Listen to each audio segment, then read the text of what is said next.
Olá, companheiros e companheiras, amigos e amigos.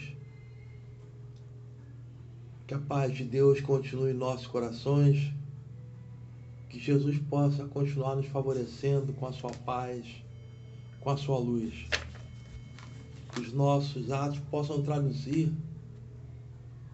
o verdadeiro Evangelho do Cristo agindo em nossos corações, traduzindo-se em ações a favor do próximo e de nós mesmos.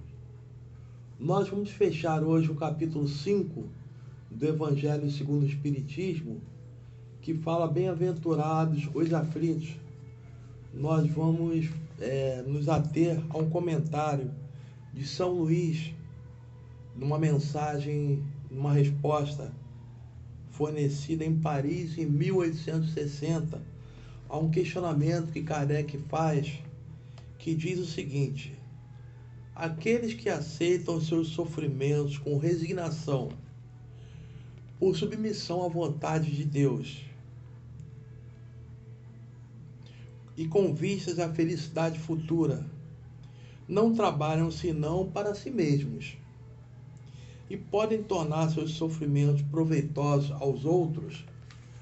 Ou seja, o que Kardec quer dizer, quando nós aceitamos os nossos sofrimentos como um ato de resignação e submissão à vontade de Deus, estamos trabalhando em favor de nós próprios, porque a nossa resignação vai nos poupar, despender energias com aquilo que nós não podemos mudar. E estamos aprendendo a lidar com os desígnios de Deus, que nem sempre entendemos e, por consequência, nem sempre aceitamos. Mas, como nunca podemos duvidar da justiça e da bondade de Deus, reconhecemos que são justos e necessários para o nosso crescimento. Mas esse tipo de comportamento só nos ajuda e não ajuda ao nosso próximo, ou não ajudaria o nosso próximo. Esse é o questionamento de Kardec. Não poderia, então, esse procedimento, além de nos ajudar também o nosso próximo? Então, São Luís responde que a resignação e a submissão à vontade de Deus ajuda, sim, ao próximo, porque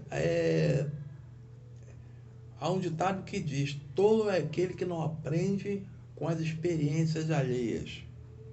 Aqueles que veem um sofrimento na vida daqueles companheiros de humanidade e nele se espelha para tirar proveito, tirar lições, enquanto aquilo não acontece com ele, ele está também aprendendo com aquela experiência que, embora não esteja se passando com ele, mas ele também tira proveito dela. Como? Da seguinte forma: nós vemos as pessoas na sociedade e falamos assim: puxa, fulano está sempre feliz. Nunca se viu ele reclamando ou ela reclamando de nada. Está sempre de bem com a vida, está sempre sorrindo, tem sempre uma palavra amiga para oferecer, sempre uma palavra de incentivo.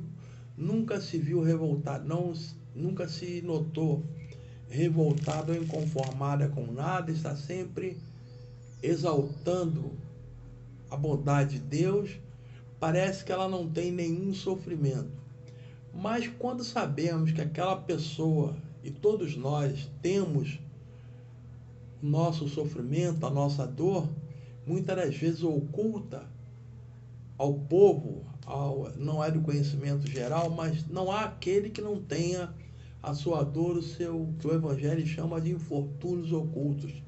E quando sabemos do drama que essa pessoa atravessa, e que nem por isso ela se entrega ao desespero, nem por isso ela se entrega à revolta, isso é uma lição.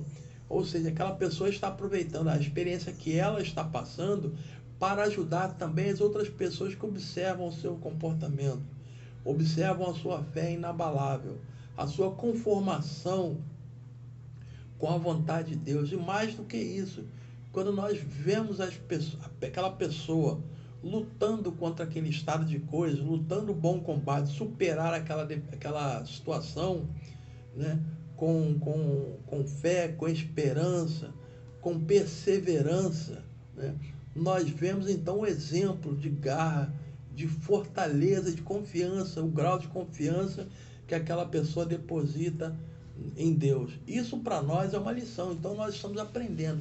Então o sofrimento daquela pessoa está resultando em ajuda também ao nosso próximo.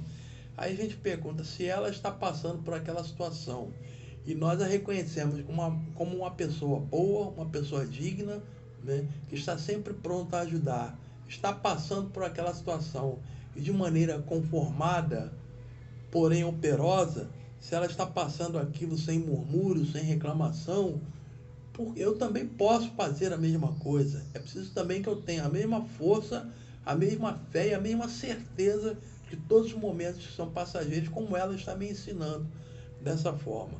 Algumas pessoas falam para outras assim, depois que elas passam por uma situação bastante difícil, em que ela recebeu o apoio de alguém, ela fala assim, poxa, graças a você eu ultrapassei aquele obstáculo, eu ultrapassei aquela situação que naquele momento era muito difícil. Na verdade, não foi graças ao apoio que ela recebeu, foi graças a ela mesma. O apoio que ela recebeu foi um incentivo, foi um reanimamento que ela recebeu, mas para que ela própria, juntando as suas forças, confiante na misericórdia de Deus e na presença do amigo, ela superou aqueles obstáculos. Então a gente pode sim, com o nosso sofrimento, com a nossa dor, ser espelho para aqueles companheiros que sofrem humanidade. Nós temos um exemplo muito interessante de um companheiro que voltou ao plano espiritual algum tempo atrás, que uma filha sua desencarnou, né? E ele foi colhido de surpresa, já que a menina era bem nova ainda, né? E ele foi colhido de surpresa pelo desencarne daquela jovem, sendo que no dia, ou não me engano, 1 ou 2 dias depois, ele tinha uma palestra agendada numa casa espírita. E aquela casa espírita sabedora do acontecimento, logicamente providenciara um substituto, um palestrante substituto para aquela ocasião que ocorrera inopinadamente. Mas, para surpresa geral, aquele companheiro, no dia e na hora aprazada, ele compareceu ao compromisso, cumpriu a sua missão e fez a palestra, como sempre era de costume, de forma bem desenvolta e brilhante, como sempre fizera. E nós absorvemos aquela lição, que seja qual for a dor que passemos, né, os nossos compromissos estão sempre, deverão ser sempre honrados, né? Porque Deus, Jesus sempre falou para nós, deixou uma lição muito interessante, deixai aos mortos o cuidado de enterrar seus mortos. O que Jesus quis dizer com isso? Não era desconsiderar aquele companheiro que se foi, mas saber que aquele companheiro cumpriu a sua missão, retornou ao plano espiritual e a nós cabia continuar vivendo, sempre respaldado na fé, na esperança e na certeza de que a nossa tarefa deveria continuar. Logicamente, a gente não está falando isso, que isso deva ser uma regra, que cada um de nós conhece a sua limitação. Tem algum companheiro, ou nós mesmos, talvez sofrêssemos um impacto como esse, não teríamos a coragem que esse companheiro teve. Mas estamos sim exaltando a posição desse companheiro que soube superar essa perda aparente, né? E soube prosseguir, dar rumo à sua jornada, buscando cumprir aquilo que estava programado e aquilo que ele teria que fazer. Então, essa fortaleza diante das situações que nós devemos ter, que servirá de espelho para aqueles companheiros, servirá de ensinamento, e dessa forma nós o estaremos ajudando também a superar as dificuldades. Mostrar que ele também é capaz de superar toda e qualquer dificuldade.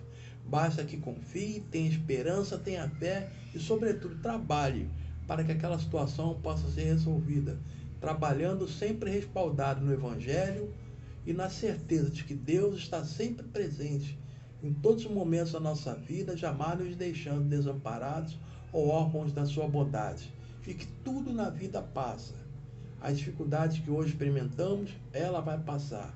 O desânimo e o desgosto que estamos experimentando no momento também irão passar. Os momentos felizes também irão passar. Por isso precisamos em cada momento, em cada situação, tirar a melhor lição para proveito da nossa caminhada como espíritos imortais que somos. Muito obrigado a todos, muita paz, que Deus seja conosco, hoje, agora e sempre.